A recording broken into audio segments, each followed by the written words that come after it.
Steve Walker, a taxi driver working double shifts to support his family, encountered a young mother sobbing at a bus stop late one rainy evening, clutching her shivering daughter close to her chest.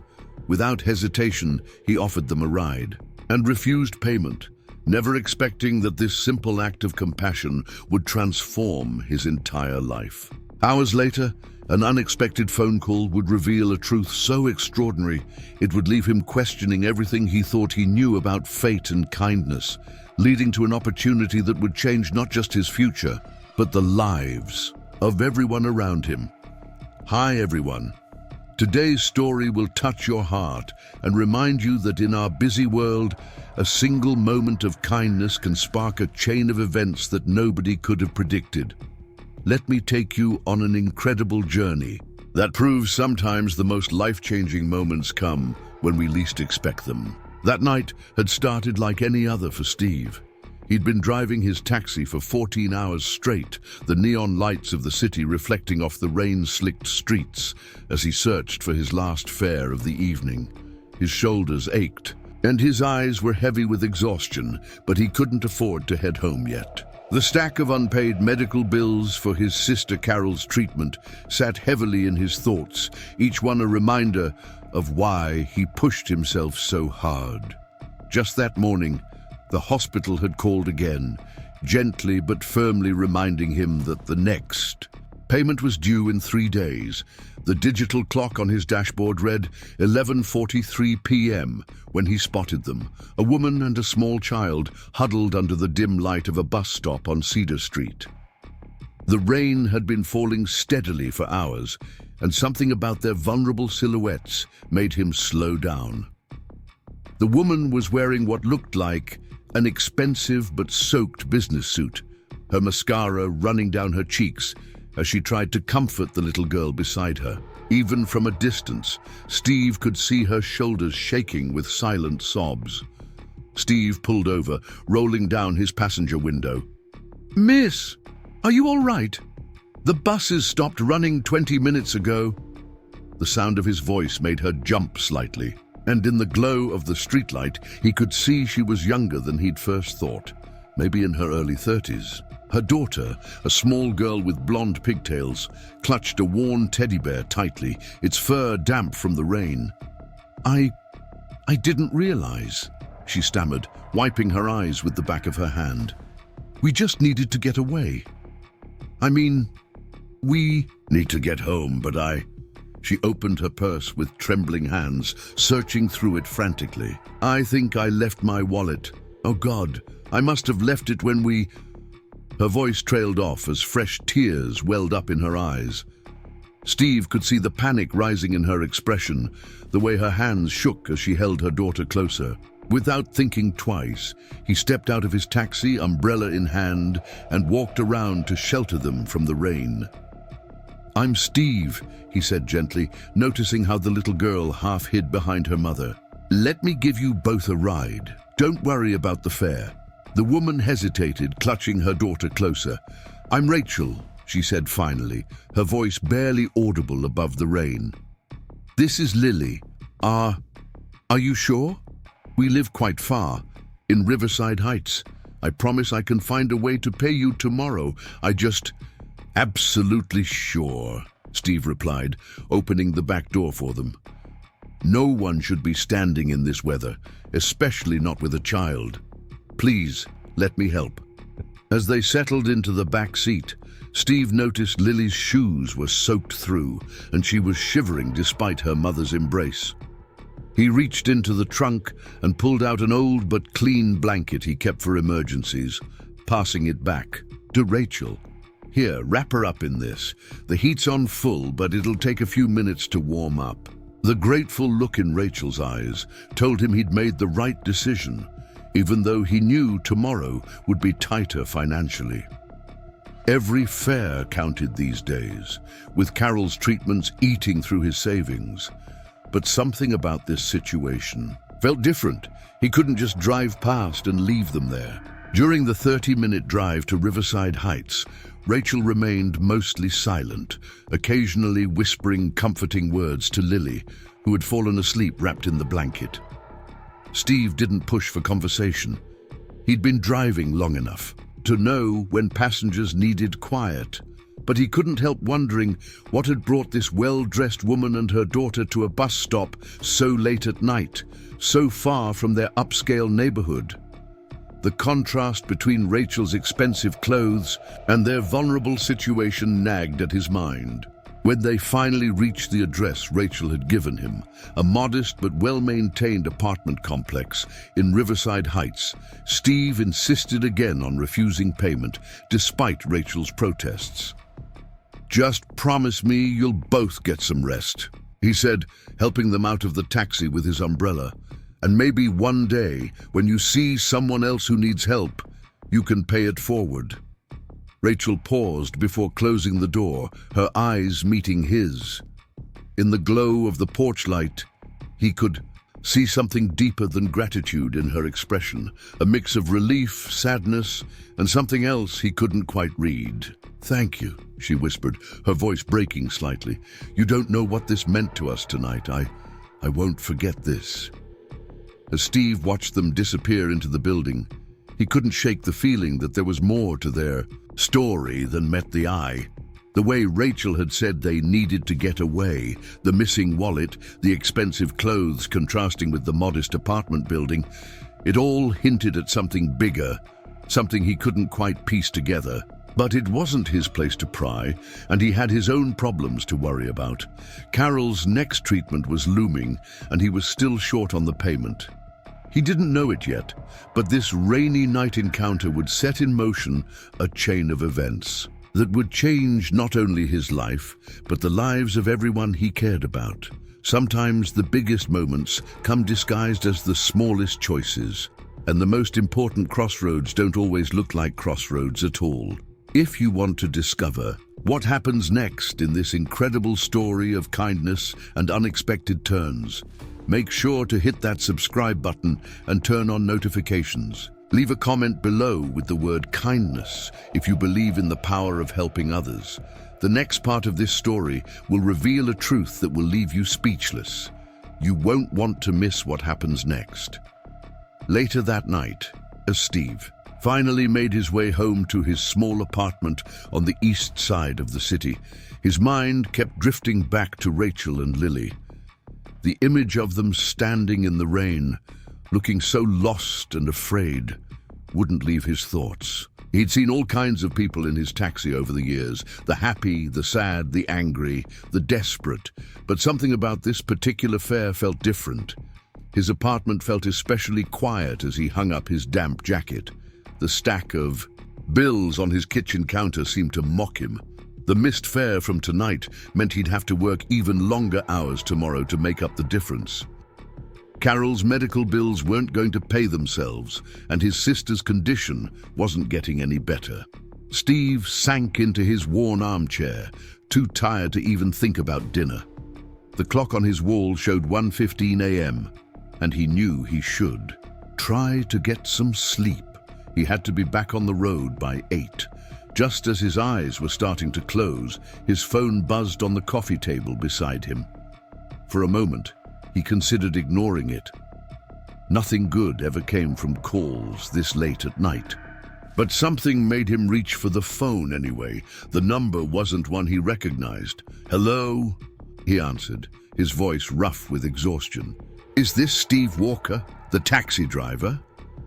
The voice on the other end was male, deep and professional sounding. There was an urgency in the tone that made Steve sit up straighter. "Yes, this is Steve. Who is this?" "My name is Richard Bennett. I'm calling about the passengers you drove home earlier this evening, Rachel Adams and her daughter Lily."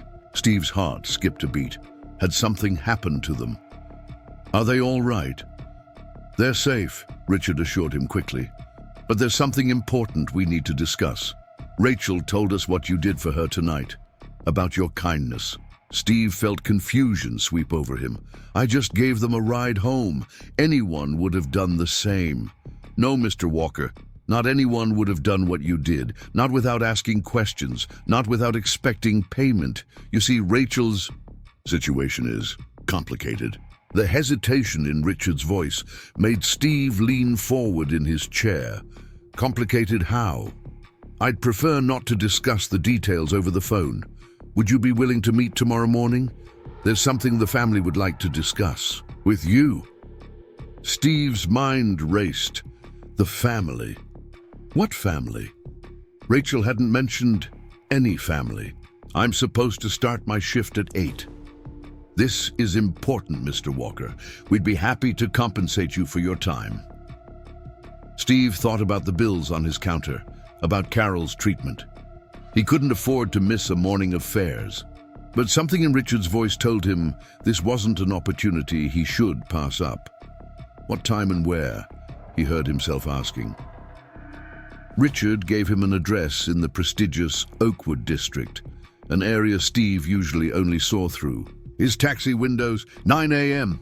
Preparing and narrating this story took us a lot of time, so if you are enjoying it, subscribe to our channel.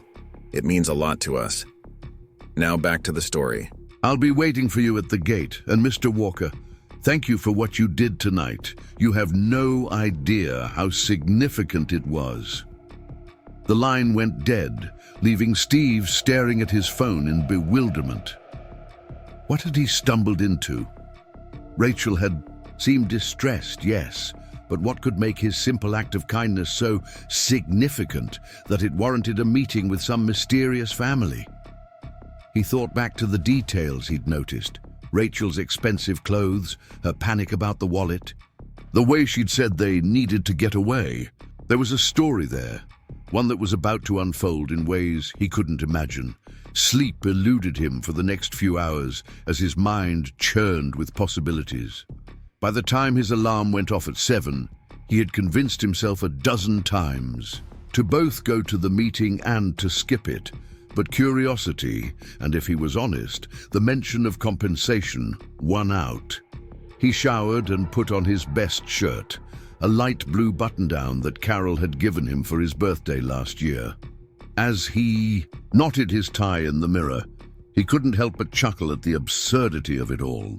Here he was, getting dressed up to meet with some wealthy family, all because he'd given a free ride to a mother and daughter in the rain. The morning was crisp and clear, a stark contrast to the previous night's downpour.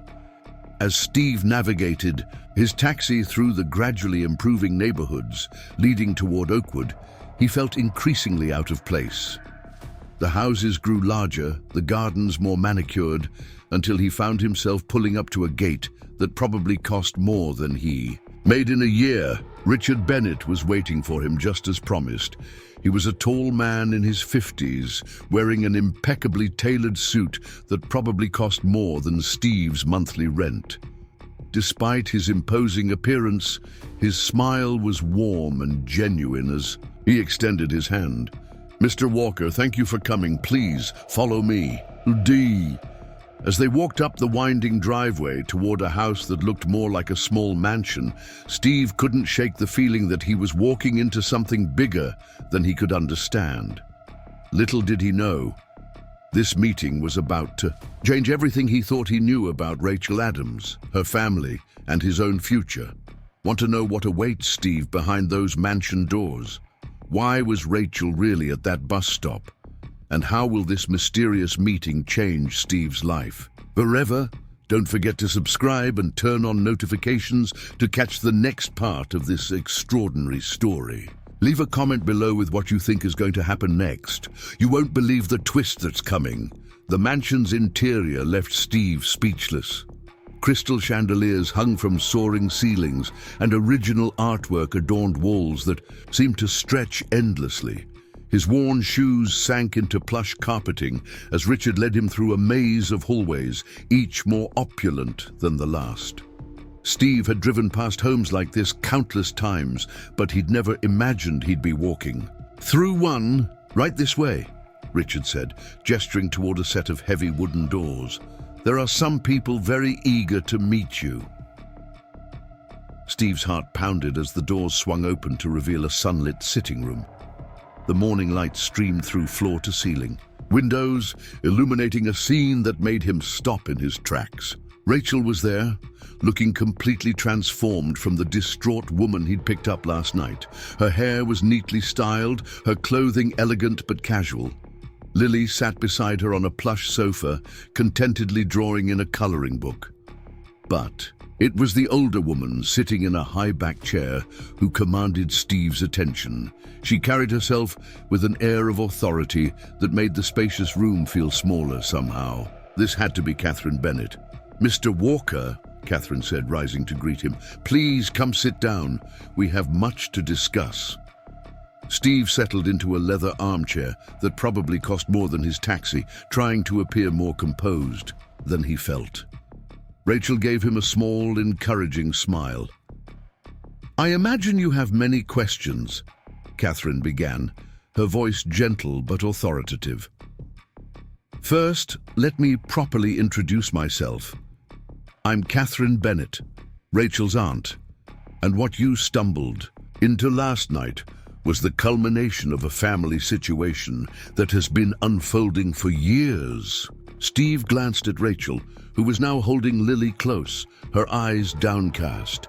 "Rachel isn't just my niece," Catherine continued. "She's the daughter of my late sister, Amanda. When Amanda passed away 5 years ago, she left behind a substantial inheritance for Rachel and Lily. However, there were complications." Rachel spoke up, her voice stronger than it had been the night before. "My ex-husband, Peter, he's been trying to gain control of the inheritance through Lily. Last night, I discovered he was planning to take her out of the country. I couldn't let that happen. I grabbed what I could and ran, but in the panic I left my wallet behind. Which is where you came in, Mr. Walker," Richard added. "You see, we've been trying to help Rachel escape this situation for months, but Peter has had people watching her. Private investigators, paid informants. He even had taxi companies on his payroll to report her movements." Steve felt a chill run down his spine as the pieces started falling into place. "That's why you were so hesitant to get into my taxi," Rachel nodded. "I was terrified you might be one of his people, but something in your eyes, the way you offered the blanket for Lily, I just knew I could trust you. Your kindness provided exactly the cover Rachel needed," Catherine explained. "Peter's people were looking for a planned escape. Private cars, hired security. They weren't watching for a simple act of compassion from a taxi driver working his normal shift." Steve's head was spinning with this new information. "But why tell me all this now? Surely sharing these details puts Rachel and Lily at risk." Catherine's expression softened. "Actually, Mr. Walker, sharing this with you is the safest thing we can do. You see, Peter's lawyers will be scrambling right now, trying to trace Rachel's movements. When they do, and they will, we want them to find you." "Me?" Steve's confusion must have shown on his face because Catherine smiled. "Yes, you. A hard-working taxi driver with a documented history of picking up fares in that area. A man with a sick sister to support. Yes, we know about Carol's medical bills. A man who had no connection to our family until last night. You're very ordinary. Circumstances make you our most extraordinary asset." Richard stepped forward, opening a leather portfolio. "Which brings us to why we asked you here. We'd like to offer you a job, Mr. Walker. Officially, you'll be our family's new transportation coordinator. The position comes with a substantial salary, full benefits, and immediate medical coverage that would extend to your sister." Steve felt the room tilt slightly. "I don't understand." "It's quite simple," Catherine said. "Your presence in our organization provides an irrefutable explanation for how Rachel left last night. No conspiracy, no planned escape. Just a kind taxi driver who happened to be in the right place at the right time. And in return for helping us maintain this narrative, we help you and your sister." Steve looked at Rachel and Lily, thinking about how different they looked in the morning light. The fear was gone from Rachel's eyes, replaced by hope. Lily was humming softly as she colored, seemingly without a care in the world. "There's something else you should know," Rachel said softly. "Last night when you picked us up, it wasn't just an escape, it was a new beginning. Your kindness didn't just help us get away, it gave us a chance at a real future."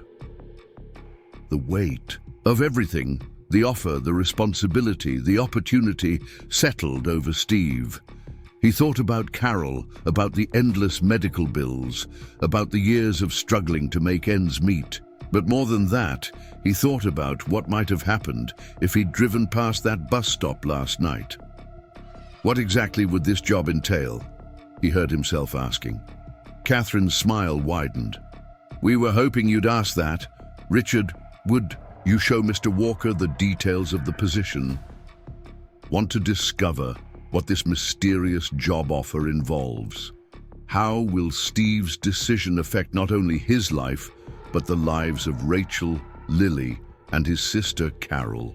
Subscribe and turn on notifications to make sure you don't miss the next part of this incredible story. Leave a comment with what you think Steve should do. You won't believe the twist that's coming in part 4. Remember, sometimes the universe has a way of putting us exactly where we need to be, even if we don't realize it at the time. Stay tuned for the next chapter of this life-changing journey. Richard laid out a series of documents on the polished mahogany table before Steve. Each page represented a different aspect of the position, but the numbers on the salary line made Steve's breath catch in his throat. It was more money than he'd ever seen, more than enough to cover Carol's treatments and give her the care she truly needed. The position includes managing our family's private fleet of vehicles, Richard explained, his finger tracing along the document. You'd oversee our drivers, maintain schedules, and personally handle any sensitive transportation needs. Given your experience as a taxi driver, you already understand the importance of discretion and reliability. "And what about my current job? My taxi?" Steve asked, still trying to process everything. Catherine leaned forward in her chair.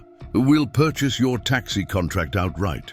In fact, we'd like to buy the vehicle itself, at well above market value, of course.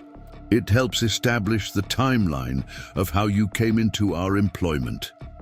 Steve's mind raced. It all seemed too good to be true.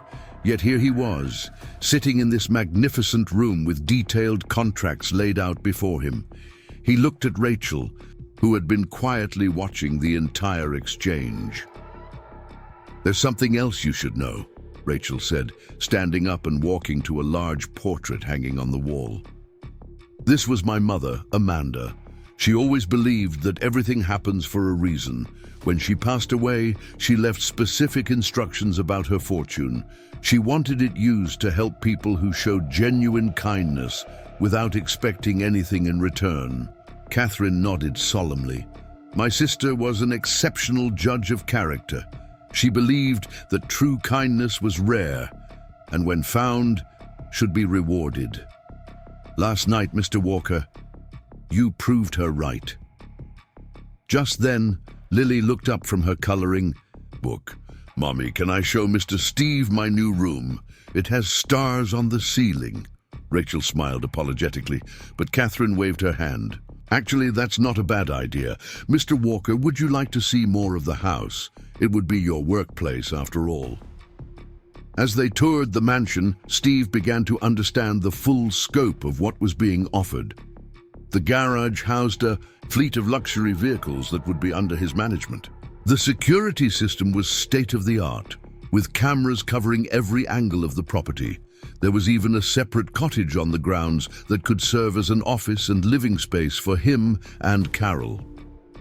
"Your sister would have access to the best medical care," Richard mentioned as they walked. "Our family has connections with the top specialists in the country. Carol's condition could be properly evaluated and treated." Steve felt overwhelmed by the possibilities. No more 14-hour shifts, no more choosing between paying bills and buying groceries. No more watching Carol suffer because they couldn't afford better treatments. But something still nagged at him. What about Peter, Rachel's ex-husband? Won't he be suspicious? They had reached a large window overlooking the garden. Catherine stood beside him, her reflection serious in the glass. Peter is a problem we're prepared to handle. With you as part of our staff, Rachel's escape becomes nothing more than a lucky coincidence. A kindly taxi driver who happened to help a woman in distress. It's the perfect cover story because it's absolutely true. Besides, Richard added, Peter's resources aren't unlimited. He's been burning through money trying to gain control of the inheritance. Our investigators suggest he's nearly bankrupt. Dum. As if on cue, Richard's phone buzzed. He checked it and smiled. Speaking of which, Peter's lawyers just filed an emergency motion trying to trace Rachel's movements from last night. They're exactly where we want them. Catherine turned to Steve. This is why timing is crucial. We need your decision today. Are you willing to join us, Mr. Walker, to help protect Rachel and Lily while building a better future for yourself and Carol? Steve looked around the room, his eyes landing on Lily, who was now showing her mother her completed coloring page. He thought about how different things could have been if he'd driven past that bus stop last night. One small decision had led to this moment, this choice that could change everything. I have one condition, Steve said, surprising himself with his boldness. Catherine raised an eyebrow. Oh? The other taxi drivers I work with, some of them are struggling too. If I take this position, I want to find a way to help them. Maybe set up some kind of assistance program or... He trailed off as he saw Catherine smiling broadly. Mr. Walker, you've just proved once again that we've made the right choice. My sister would have loved you. Richard, make a note. We'll establish a foundation for assistance to local taxi drivers. We can name it after Amanda. Rachel stepped forward, tears in her eyes. You're still thinking of others, even now. Even after everything we're offering you. Steve felt a warmth spread through his chest. Maybe this wasn't too good to be true. Maybe sometimes life really did reward kindness in unexpected ways. Want to see how Steve's new life unfolds? How will Peter react when he discovers the truth? And what changes will this decision bring to everyone involved? Hit that subscribe button and turn on notifications to catch the next part of this extraordinary story. Leave a comment below with your thoughts on Steve's decision. The next part will reveal consequences that nobody saw coming. The next few days passed in a whirlwind of activity. Steve signed the contracts, and true to their word, the Bennett family moved quickly to set everything in motion. His taxi contract was purchased, his new office in the cottage was furnished, and Carol was scheduled for consultations with top medical specialists. Steve sat in his new office, still adjusting to the leather chair that seemed to cost more than his old taxi. The morning sun streamed through large windows overlooking the manicured gardens. On his desk, a stack of documents detailed the family's vehicle fleet and current drivers' schedules. It all felt surreal, like a dream he might wake up from at any moment. A soft knock at the door interrupted his thoughts. It was Rachel, looking elegant in a casual sweater and jeans, so different from the distraught woman he'd met that rainy night. "Settling in?" she asked, stepping into the office. "Still trying to wrap my head around it all," Steve admitted. "Carol's first appointment with the specialist is tomorrow. I've never seen her so hopeful." Rachel's expression softened. "Catherine told me about your sister's condition. The doctor they've arranged, Dr. Mitchell, she's one of the best in the country. Carol will be in good hands." Before Steve could respond, Richard burst into the office, his usually composed demeanor showing signs of urgency. "We have a situation. Peter's lawyers just filed an emergency motion for custody. They're claiming Rachel's disappearance that night shows instability." Rachel's face paled. "But we planned for this, didn't we? Richard nodded grimly. Yes, but there's more. They've somehow gotten wind of Steve's new position with the family. They're trying to paint it as a conspiracy, claiming we planned the whole thing. Steve felt his stomach drop. What can we do? Actually, Richard's expression shifted to a slight smile. This might work in our favor. Catherine wants to see both of you in the main house. She has a plan. They followed Richard through the garden path to the mansion. Catherine was waiting in her study, surrounded by legal documents. Her calm demeanor was reassuring as they entered. Perfect timing, she said, gesturing for them to sit. Our legal team has prepared something that should put an end to Peter's schemes once and for all. She pulled out a document and handed it to Rachel. Your mother was more clever than any of us realized. We found this in her private papers, a video testimony she recorded before her death, along with specific instructions about the inheritance. Rachel's hands trembled as she read. I don't understand. What does this mean? Catherine's eyes gleamed. It means your mother anticipated something like this might happen. She included a clause that if anyone attempted to gain control of the inheritance through hostile means, they would trigger an immediate transfer of all assets to a charitable foundation, one that you would control, Rachel. But how does this help us now? Steve asked. Because, Catherine explained, Peter's latest legal move just triggered that clause. The moment his lawyers filed those papers, everything transferred to the foundation. He's not just lost his claim to the money, he's lost any legal standing to pursue custody of Lily. Rachel gasped, tears forming in her eyes. Mom thought of everything, didn't she? Almost everything, Catherine smiled. She couldn't have predicted Steve, though. Your kindness that night, she turned to him, provided exactly the public record we needed to prove Rachel was acting in Lily's best interests. Just then, they heard the patter of small feet, and Lily burst into the study, clutching a drawing. Mommy, Mr. Steve, look what I made! The adults gathered around as Lily proudly displayed her artwork, a crayon drawing of what appeared to be her new home, with stick figures of everyone, including Steve and Carol.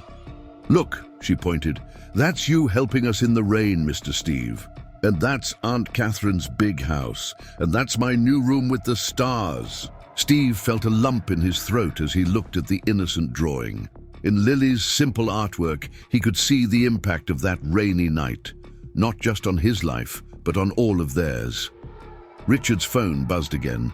He read the message and let out a low whistle. Peter's lawyers just received notice of the clause activation. They're withdrawing all motions. It's over.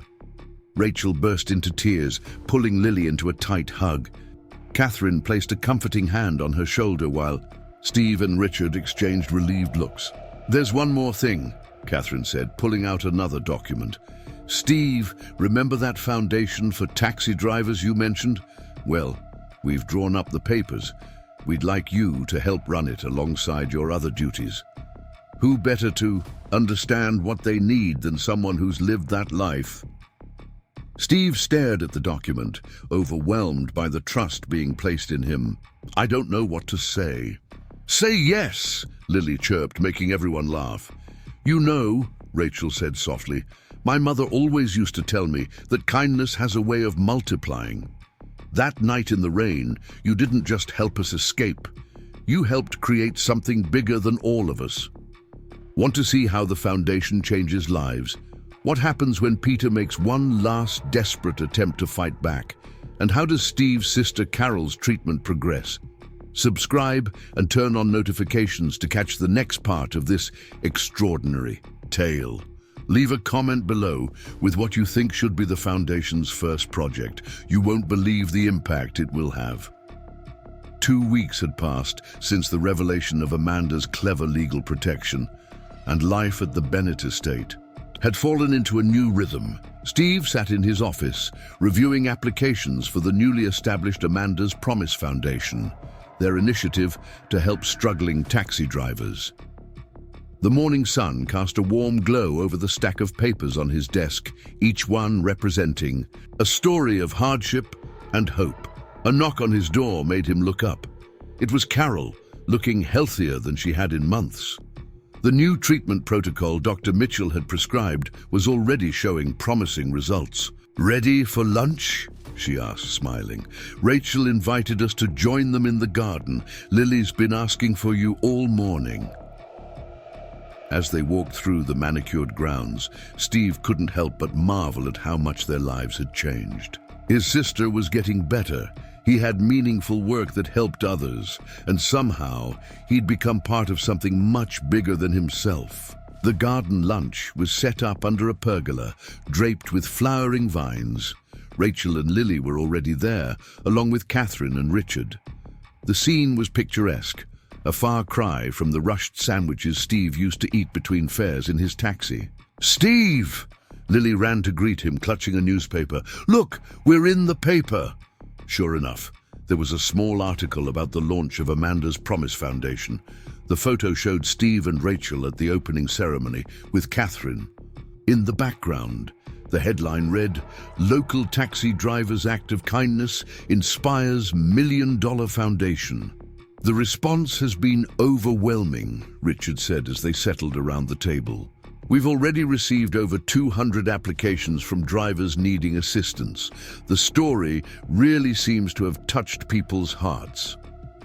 "Speaking of responses," Catherine interjected, her expression turning serious, "we've received some interesting information about Peter." Rachel tensed slightly, but Catherine quickly continued, "Don't worry, it's actually good news. It seems losing access to the inheritance was the final straw. He's leaving the country, accepted a job offer in Singapore." "He's giving up?" Rachel asked, disbelief evident in her voice. "More like he has no choice," Richard explained. "Our investigators found out he's deeply in debt. The job offer was his only way out. He signed papers relinquishing all claims to custody. Lily is officially and permanently yours alone." Tears welled up in Rachel's eyes as she hugged her daughter close. Steve felt a wave of emotion watching them, the frightened pair from that rainy night now safe and surrounded by love. "There's something else we need to discuss," Catherine said, pulling out a folder. "The Foundation's first major project. Steve, we'd like to purchase the taxi company you used to work for." Steve nearly choked on his sandwich. "The whole company?" Catherine nodded. "It's struggling financially, and most of the drivers are in situations similar to yours. We could transform it, implement better working conditions, provide healthcare coverage, show the industry that there's a better way to operate." "Think about it," Rachel added enthusiastically. "We could create a model that other companies could follow, real change, starting right here in our city." Steve's mind raced with the possibilities. He thought about his former colleagues, their struggles, their families. "We could set up a training program too," he found himself saying. "Help drivers learn financial management, customer service skills." "See?" Catherine smiled. "This is why we need you running it. You understand both sides now, what the drivers need and what good management looks like." Just then, Carol spoke up. "Steve, remember what you always used to say about how being a taxi driver was like being a guardian angel sometimes? Helping people get home safely, listening to their stories." "That's it!" Lily exclaimed, making everyone jump. "We could call it Guardian Angel's Taxi Service." The adults exchanged surprised looks. The name was perfect. It captured exactly what they wanted to represent.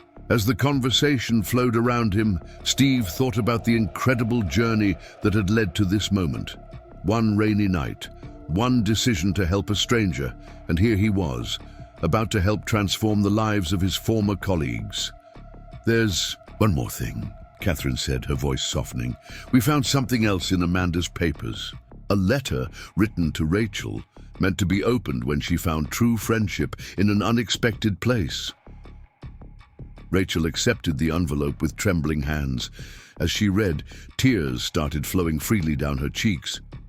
She knew, she whispered. Somehow she knew someone would come along to help us.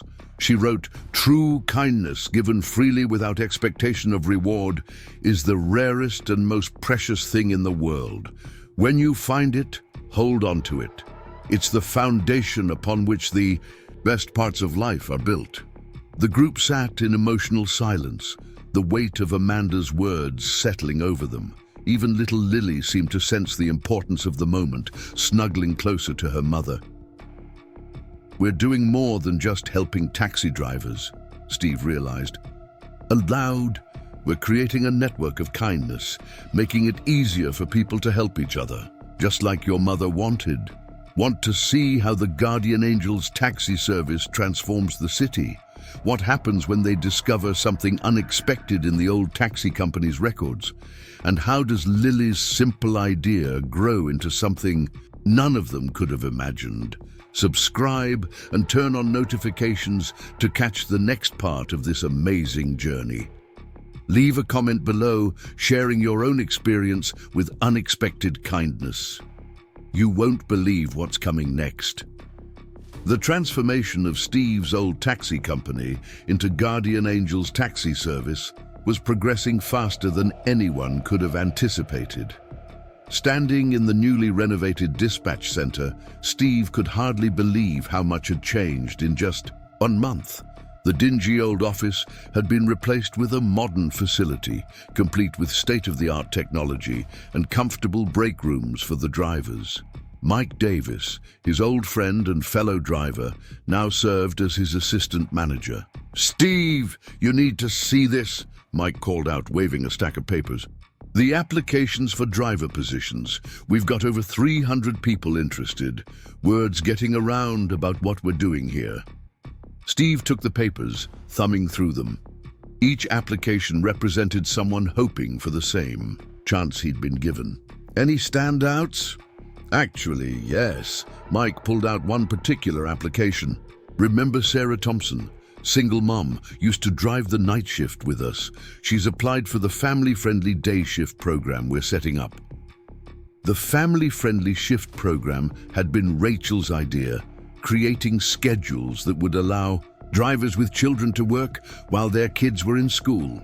It was just one of many innovations they were implementing. Just then, Steve's phone buzzed. It was Richard. "Steve, you need to come to the mansion right away. We've found something in the old company's records that you need to see." The urgency in Richard's voice made Steve's heart race. "Everything okay? Just come quickly. Bring Mike with you."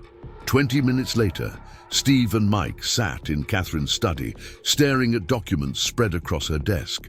Richard paced behind them while Catherine explained what they'd discovered. "When we were doing due diligence on the taxi company purchase, our accountants found some irregularities," she began. "At first we thought it was just poor bookkeeping, but it's much more than that." Richard stopped pacing. "The previous owner was involved in some questionable dealings. He was using the taxi service as a cover for moving money around. Lots of money." "What kind of dealings?" Steve asked, though he had a sinking feeling he already knew. "Remember Peter's private investigators? The ones watching Rachel?" Catherine's voice was grim. "They weren't just working for Peter. The company owner was feeding them information about all sorts of people, politicians, business leaders, anyone who used the taxi service regularly." Mike whistled low. "That explains a lot. All those times we were told to take detailed notes about certain customers." "Exactly," Richard nodded. "But here's where it gets interesting.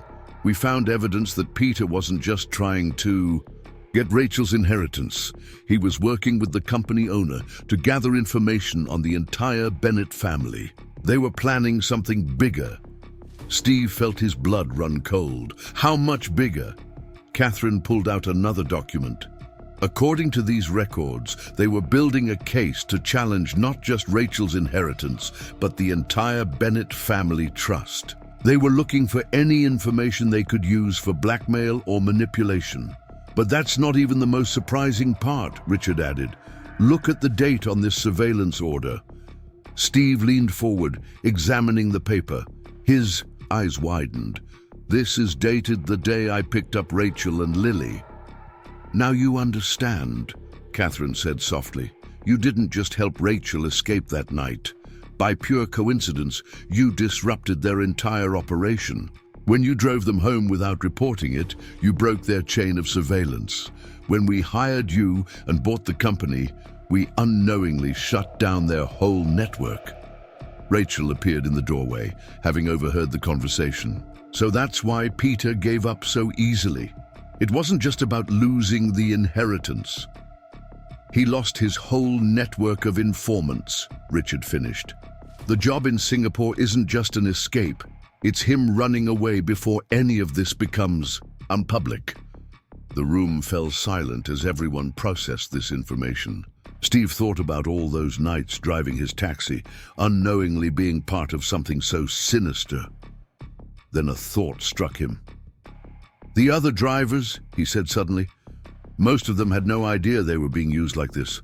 Some of them are struggling because they refuse to play along with the special instructions for certain customers. Catherine's eyes lit up with understanding. We need to prioritize those drivers for the Foundation's help. They chose integrity over profit, even when it hurt them financially. And we need to completely overhaul the reporting systems, Mike added. Make sure nothing like this can ever happen again. Already in progress, Richard assured them. We're implementing new privacy protocols. Guardian Angels will set the standard for passenger confidentiality in the industry.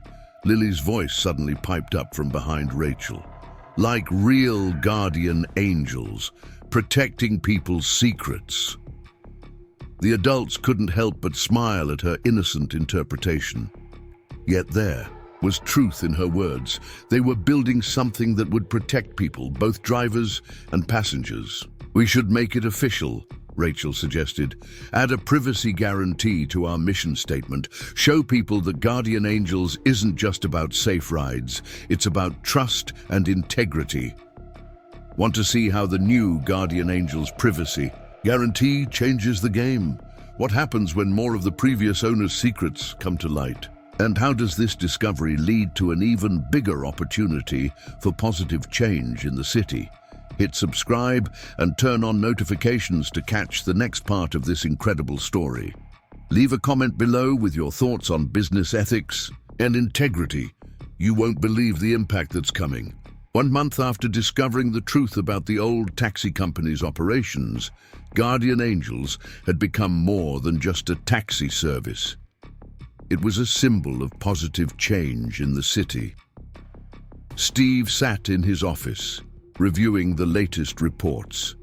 The privacy guarantee they'd implemented had attracted an unexpected clientele.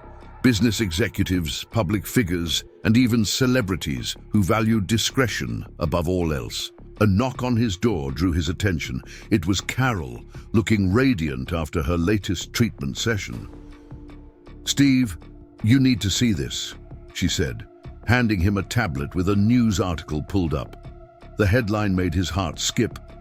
Former taxi company owner found in Singapore faces international investigation. Richard's already called twice, Carol added. He's on his way over with Catherine. Apparently this is bigger than anyone realized. Within the hour, Steve's office was filled with familiar faces. Richard paced as he explained the situation, his usual calm demeanor slightly shaken. The investigation into the old company's records led authorities to uncover a massive international network, he explained. Peter wasn't just working with the previous owner. They were part of a larger organization that traded in corporate secrets and private information. Catherine nodded grimly. Several major companies have already reached out to us. Apparently, our new privacy protocols at Guardian Angels have gotten their attention. They want to know how we're protecting our clients' information. But that's not all, Rachel added, entering the room with a folder. The district attorney's office called They want to work with us to identify any victims of the previous owner's surveillance scheme. They're talking about potential compensation for people who were targeted. Steve leaned back in his chair, processing this information. What about our drivers, the ones who worked under the old system? Well, that's actually why I'm here, Mike chimed in from the doorway. Some of our senior drivers have come forward with information. They want to help make things right. The next few hours were a whirlwind of revelations.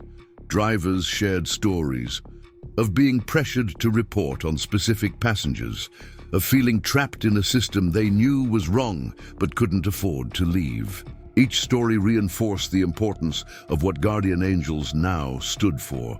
We need to do more, Steve said finally, standing up to face the group.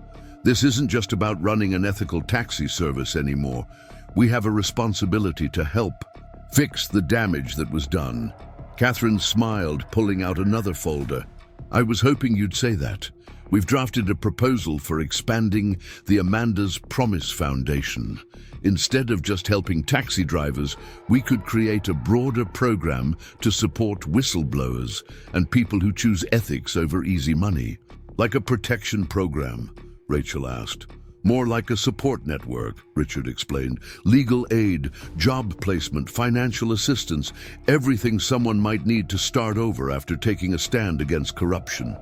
Lily, who had been quietly coloring in the corner, suddenly spoke up. Like how you helped Mommy and me start over.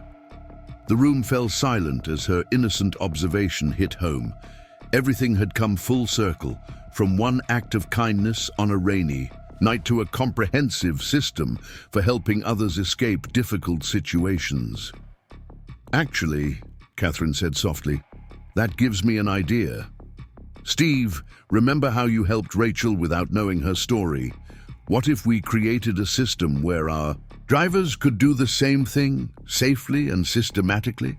Steve leaned forward, intrigued. What do you mean? A network of safe rides, Rachel elaborated, catching on to Catherine's idea. Working with domestic violence shelters, emergency services, people who need to escape dangerous situations. But this time with proper support systems in place, Richard added. Legal protection, secure protocols, everything we've learned from building Guardian Angels. Mike nodded enthusiastically. The drivers would love it. Most of us got into this work because we wanted to help people. This would give us a way to do it safely and effectively. As they discussed the possibilities, Steve felt a familiar warmth in his chest, the same feeling he'd had the night he'd helped Rachel and Lily. But now it was bigger, more structured, with the potential to help countless others. There's something else, Catherine said, her voice taking on a formal tone. The board of directors has made a decision. We want to establish Guardian Angels as a model for other cities. We've already had inquiries from transportation companies in 3 other states. They want to adopt our protocols, Steve asked. They want to become part of the network, Richard corrected. Franchise operations using our systems, our training, our ethics guidelines. We could help create safe transportation networks across the country. Want to see how Guardian Angels expands nationwide? What happens when their network helps uncover an even bigger conspiracy? And how does Lily's simple observation lead to a revolutionary new approach to helping people in crisis? Subscribe and turn on notifications to catch the next part of this extraordinary journey. Leave a comment below sharing your thoughts on ethical business practices. You won't believe what's coming next. 6 months had passed since Guardian Angels began its national expansion.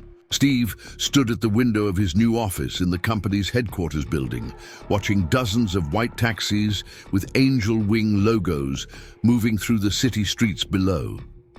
What had started as one act of kindness had grown into something he could never have imagined. Quite a view, isn't it? Catherine's voice came from behind him. Hard to believe it all started with one taxi ride. Steve turned to find not just Catherine, but Rachel, Richard, and Carol as well. The serious expressions on their faces told him this wasn't a social visit.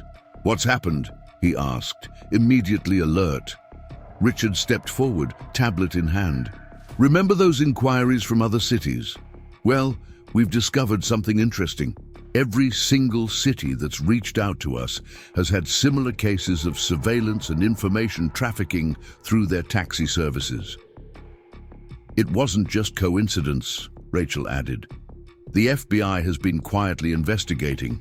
They believe there's a coordinated network. Peter and our old taxi company owner were just small pieces of a much larger puzzle." Catherine moved to the conference table, spreading out documents. Local taxi companies being used as surveillance networks, gathering information on business leaders, politicians, anyone of interest. The same pattern, repeated in cities across the country. "But here's where it gets interesting," Carol interjected, pointing to a map dotted with red markers. "Look at where Guardian Angels has expanded. Without realizing it, we've been disrupting their operations everywhere we go." Steve studied the map, his mind racing. "Every time we convert a local taxi company to our system, we're not just changing a business model," Richard finished. "We're shutting down their intelligence-gathering network. The FBI estimates we've already disrupted operations in 12 cities. Just then, Mike burst into the office, out of breath. "Steve, you need to see this. One of our drivers in the Phoenix franchise just sent this in." He handed over his phone, showing a series of text messages. A passenger had offered one of their drivers a significant amount of money to install recording devices in their taxi and report on certain customers' conversations. "They're getting desperate," Catherine observed, "trying to infiltrate Guardian Angels directly now." "But our drivers aren't biting," Mike said proudly. "The Phoenix driver not only refused, but reported it immediately through our ethics hotline. The FBI was able to trace it back to another cell of their network." Rachel sat down, pulling Lily's latest drawing from her bag, a fleet of taxis with angel wings soaring over a city. "You know what this reminds me of? Those old stories about the Underground Railroad, people helping others escape to safety, one stop at a time." Steve's eyes lit up. "That's exactly what we're building, isn't it? Not just a taxi service, but a modern-day underground railroad for information and safety." "And that's why we called this meeting," Catherine said, her voice taking on an official tone. "The board has made a decision. We want to formalize what we're already doing, create a dedicated division within Guardian Angels specifically for protective transportation services." Richard nodded. "Working with domestic violence shelters, witness protection programs, whistleblower support services, all the things we've been doing informally, but with proper structure and resources." "We'll call it Angels Wings," Carol suggested. "A specialized service within Guardian Angels, focused entirely on helping people who need to escape dangerous situations." As they discussed the details, Steve thought about how far they'd come from that rainy night. What had started as one man helping a mother and daughter had evolved into a nationwide network of safety and protection. "There's something else," Catherine added, pulling out one final document. "Amanda's Promise Foundation has received a major grant. They want us to develop training programs for other transportation companies, teaching them how to identify and assist people in crisis situations." "Imagine it," Rachel said softly. "Not just Guardian Angels, but every taxi service, rideshare company, and transportation provider having the tools and training to help people safely escape dangerous situations. Like a whole army of Guardian Angels," Lily piped up from the doorway where she'd been quietly listening. The adults turned, smiling at her simple but profound observation. In many ways, that's exactly what they were building. An army of everyday people ready to help others in need, all sparked by one simple act of kindness on a rainy night. Want to see how Angels Wings changes the face of protective transportation across the country? What happens when their network faces its biggest challenge yet? And how does Lily's innocent observation lead to a revolutionary new approach to public safety? Subscribe and hit that notification bell to catch the next part of this incredible journey. Leave a comment below sharing your thoughts on organized kindness. 1 year had passed since that fateful rainy night. Steve stood on stage at the first annual Guardian Angels National Conference, looking out at hundreds of faces, drivers, dispatchers, and administrators from across the country. Each person in the audience represented a link in the chain of compassion that had grown far beyond anything he could have imagined.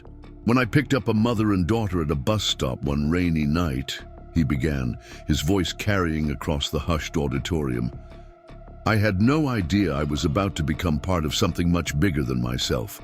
Today, Guardian Angels isn't just a taxi service, it's a movement." In the front row, Rachel sat with Lily, now a year older and wiser, while Catherine and Richard beamed proudly. Carol, healthy and strong after completing her treatment, gave him an encouraging nod. "In the past year," Steve continued, "our network has helped over 10,000 people reach safety. We've established Angels Wings operations in 28 cities. But more importantly, we've created a community where kindness isn't just an occasional act, it's a way of life." Just then, Richard's phone buzzed urgently. He glanced at it, then quickly made his way to the stage, handing Steve a note. As Steve read it, his eyes widened. "I've just received some breaking news," he announced to the audience. "The FBI has completed their nationwide investigation into the surveillance network we helped uncover. 47 arrests have been made across the country. The network has been completely dismantled." The audience erupted in applause, but Steve raised his hand for quiet. "But that's not the most important part. The investigation revealed something else. Hundreds of people who were helped by taxi drivers long before Guardian Angels existed. Drivers who, like me, chose to help. Someone in need, even when it meant losing a fare or taking a risk." Rachel stood up, making her way to the stage. "That's why we're announcing something new today," she said, taking the microphone. "The Amanda's Promise Foundation is establishing a new program, the Everyday Heroes Initiative. We're going to find those drivers who helped others before Guardian Angels existed and make sure they get the recognition and support they deserve." Catherine joined them on stage, adding, "We've already identified over 200 drivers who helped domestic violence survivors, whistleblowers, and others escape dangerous situations. Many of them lost their jobs or faced retaliation for their actions. The foundation will provide them with financial support and job opportunities within our network." Mike, who had been manning the presentation computer, projected a map onto the giant screen behind them. It showed points of light spreading across the country, each representing a documented act of kindness by a taxi driver. "This is what hope looks like," Steve said, gesturing to the map. "Each light represents someone who chose to help a stranger, not knowing if it would make a difference. Together, these points of light create a constellation of compassion." Lily, who had been watching intently, suddenly stood up. "Look!" she exclaimed, pointing at the screen. "It looks like angel wings." The audience turned to look, and a murmur of amazement spread through the room. The pattern of lights across the map did indeed form the rough shape of wings spread across America. "Sometimes," Steve smiled, "it takes a child's eyes to see what's been there all along. We didn't create Guardian Angels. We just gave structure to something that already existed in the hearts of drivers everywhere." Richard stepped forward with another announcement, which is why we're launching Phase 2 of our expansion. Starting next month, Guardian Angels will begin partnering with ride-share services, bus companies, and other transportation providers. We'll offer our training, our protocols, and our support network to anyone who wants to be part of this movement. "But it goes beyond transportation," Carol added, joining them on stage. We're establishing partnerships with hotels, restaurants, and other businesses to create safe spaces where people in crisis can find help. The Angels Wings network is becoming a comprehensive safety net. As Steve looked out at the audience, again, he saw tears in many eyes. These weren't just employees at a conference, they were partners in a mission to make the world a little safer, one ride at a time. Want to see how the Everyday Heroes initiative transforms lives across the country? What happens when Guardian Angels faces its biggest challenge yet? And how does Lily's simple observation lead to an even more amazing discovery? Hit subscribe and turn on notifications to catch the next part of this extraordinary journey. Leave a comment below sharing your own story of everyday heroism. You won't believe what's coming next. The success of the Guardian Angels National Conference had exceeded all expectations, but it also brought unexpected challenges. 1 month later, Steve found himself in an emergency meeting with Catherine, Richard, and the board of directors. The rapid expansion of their network had attracted attention from powerful competitors in the transportation industry. "They're trying to undermine us," Richard explained, pointing to a series of news articles. "Traditional taxi companies and ride-share services are claiming our safety protocols are too expensive, too impractical for widespread adoption."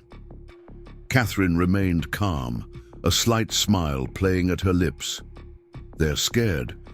We're changing the industry standard, and they know customers are starting to demand the same level of safety and ethics from them." "But that's not why we called this meeting," Carol interjected, wheeling in a whiteboard covered in data. Since her recovery, she'd taken charge of the Foundation's research department. "We've been analyzing the impact of the Everyday Heroes initiative, and we've found something remarkable." She flipped the board to reveal a series of graphs and charts. "In cities where we've recognized and supported former drivers who helped others, we're seeing a ripple effect. Other service workers, hotel staff, restaurant employees, even retail workers are starting to come forward with their own stories of helping people in crisis. It's like we've given people permission to be heroes," Rachel added, entering the room with a stack of letters. "These are just from this week. Stories from people who say they were inspired by our drivers to help others in their own ways." Steve picked up one of the letters, reading it aloud. "After hearing about Guardian Angels, I realized I didn't have to wait for someone else to help. Last week, I helped a teenage runaway find a safe shelter. I'm a librarian, but now I feel like I'm part of something bigger. That's exactly why they're trying to stop us," Mike said, joining the meeting. "We're not just changing the transportation industry. We're changing how people think about their responsibility to help others." Just then, Lily burst into the room, followed by her art teacher. "Mom, Mr. Steve, look what we made." She proudly held up a large collage made of hundreds of tiny photographs arranged to form the Guardian Angels logo. The art teacher explained, "Lily suggested we ask people to send in photos of moments when they helped others. We received thousands from across the country." Steve studied the collage closely.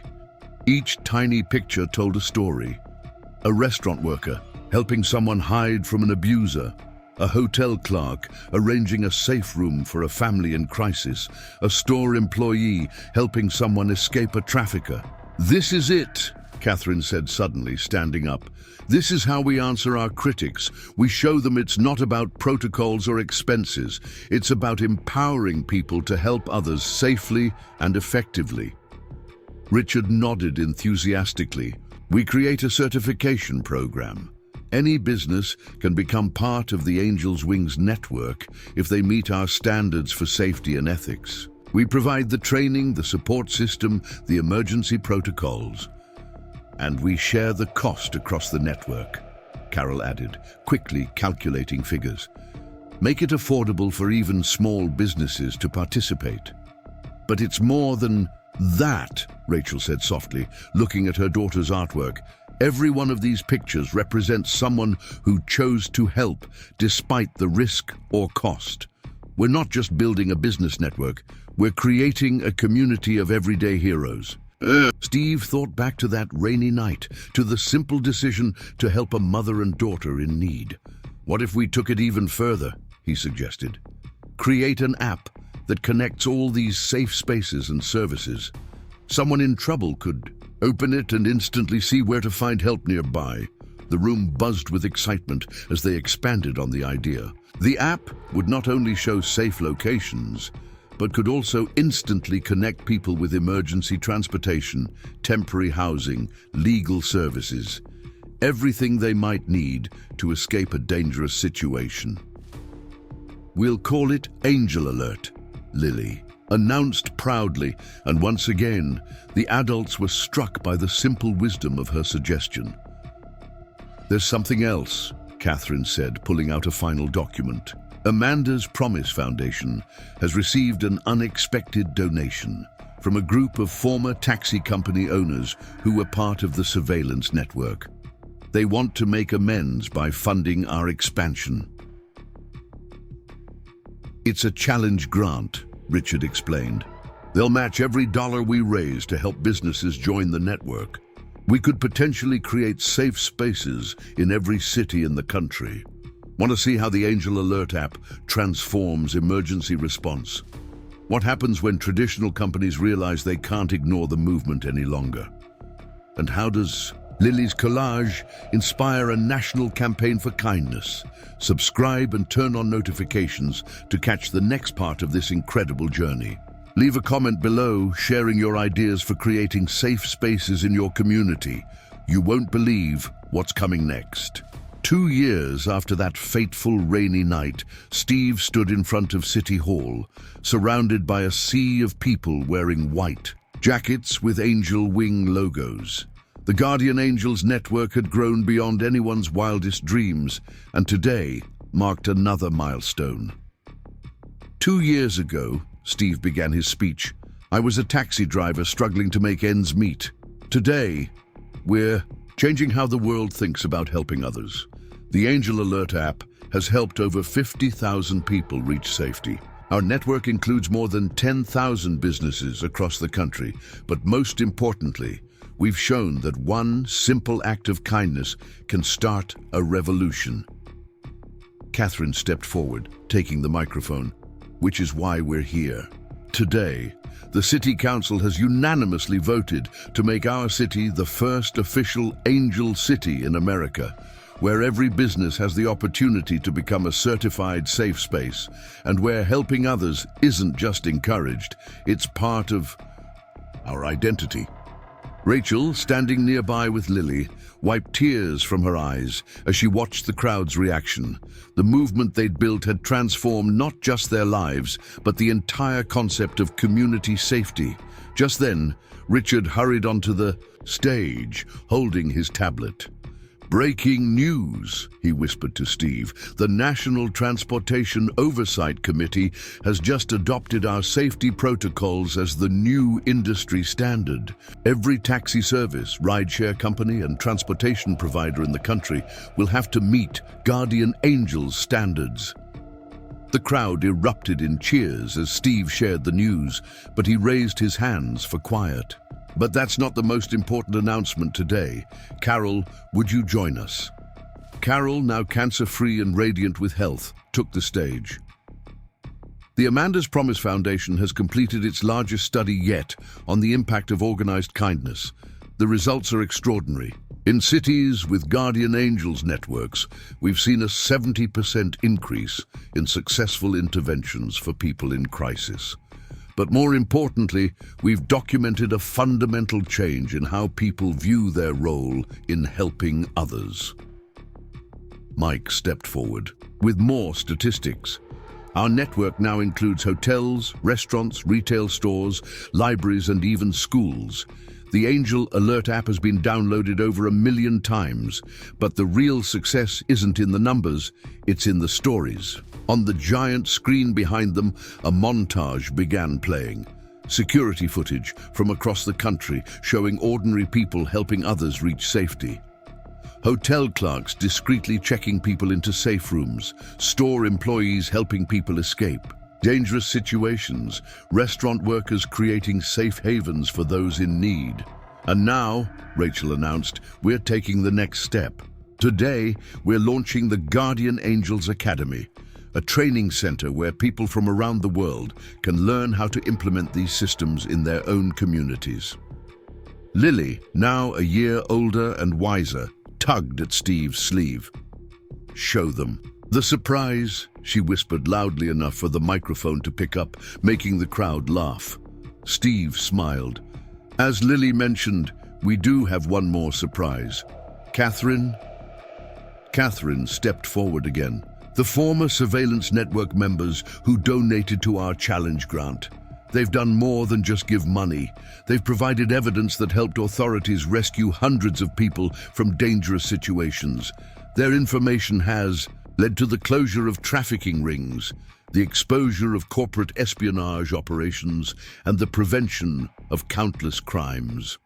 "But here's the real surprise," Richard added. "They've formed a coalition dedicated to transforming other harmful networks into forces for good. They're calling it Angels of Reform, using their knowledge of underground systems to create pathways to safety instead of exploitation." Steve looked out at the crowd, at all the faces representing different parts of their network. Drivers, business owners, volunteers, survivors who'd found safety through their services. Each person had their own story, their own reason for being part of this movement. "2 years ago," he said softly, "I made a simple choice to help a mother and daughter on a rainy night. I didn't know it then, but that choice would spark a movement that would change countless lives. Today, we're not just celebrating what we've built. We're celebrating what happens when ordinary people choose to help others. When kindness becomes organized, when doing the right thing becomes a community priority." Lily stepped forward, holding up her latest artwork, a drawing of the city skyline, with angel wings spreading out from every building. "Every light is a helper," she explained into the microphone, "and when you put all the helpers together, the whole city becomes an angel." The crowd's emotional response was overwhelming. In that moment, everyone could see through a child's eyes how their individual acts of kindness had transformed an entire city into a sanctuary of hope. Want to discover what happens as the Guardian Angels movement spreads internationally? How does the Angels of Reform Coalition transform other cities? And what amazing ideas will Lily come up with next? Make sure to subscribe and hit that notification bell to catch more incredible stories like this one. Leave a comment below sharing your thoughts on how we can all be everyday angels in our communities. If this story touched your heart, give it a thumbs up and share it with someone who needs to hear a message of hope today. Up next, we've got 2 more powerful stories of transformation and kindness that you won't want to miss. Just click and see how other ordinary people are changing the world, one act of kindness at a time. Remember, in a world that can sometimes feel dark, we all have the power to be someone's guardian angel. Thank you for being part of this incredible journey of compassion, courage, and change.